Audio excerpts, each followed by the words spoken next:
இன்றைக்கி ஊறுகாய் பாட்டி சேனலில் புளிக்காய்ச்சல் செய்கிறது எப்படின்னு பார்ப்போம் வாங்க. தாளிக்க தேவையான பொருட்கள்: புளி, உப்பு, வெல்லம், மஞ்சள் தூள், கடலைப்பருப்பு, மிளகாய், பெருங்காயத்தூள். இப்போ வறுக்கிறதுக்கு தேவையான பொருட்களை பார்க்கலாம். பெருங்காயம், கடலைப்பருப்பு, மல்லி, வெந்தயம், மிளகு, மிளகாய், எள். புளியை கரைச்சி வாணலியில் ஊற்றி அடுப்பில் வைக்கணும்.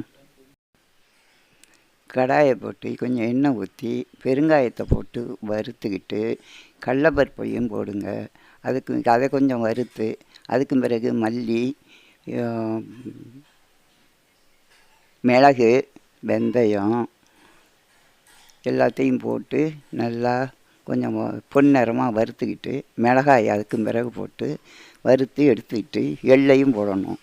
எல்லாம் பொன்னிறமாக வறுத்ததை எடுத்து கப்பில் போட்டு மிக்சியில் ஜாரில் போட்டு அரைச்சி இந்த மாதிரி நான் காட்டுறது மாதிரி அந்த அளவுக்கு இந்த பவுட்ரு இருக்கணும்.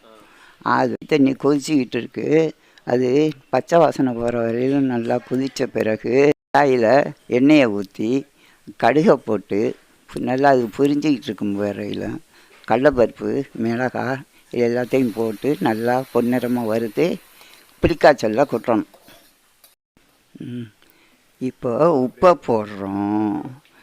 உப்பை போட்டுட்டு அடுத்தபடியாக வெல்லம் போடுறோம். வெல்லத்தை போட்டு அடுத்தது பெருங்காயத்தூள், மஞ்சத்தூள் போட்டு மஞ்சத்தூளையும் போட்டு நல்லா கலக்குங்க, கிண்டுங்க. நல்லா கிண்டின பிறகு அரைச்சி வச்சுருக்கிற பவுடரை அதில் கொட்டி நல்லா கிண்டி விடுங்க. நிலக்கடலை இருந்தால் போட்டுக்கலாம். கருவேப்பில்லை போட்டு நல்லா கிண்டி கொஞ்சம் எண்ணெய் ஊற்றிக்கோங்க. எண்ணெயை ஊற்றி நல்லா அந்த எண்ணெய் பிரிஞ்சு வர்ற வரையிலும் அந்த புளிக்காய்ச்சல் கொதிக்கணும். கொஞ்சம் நேரம் கிண்டுனா புளிக்காய்ச்சல் ரெடி.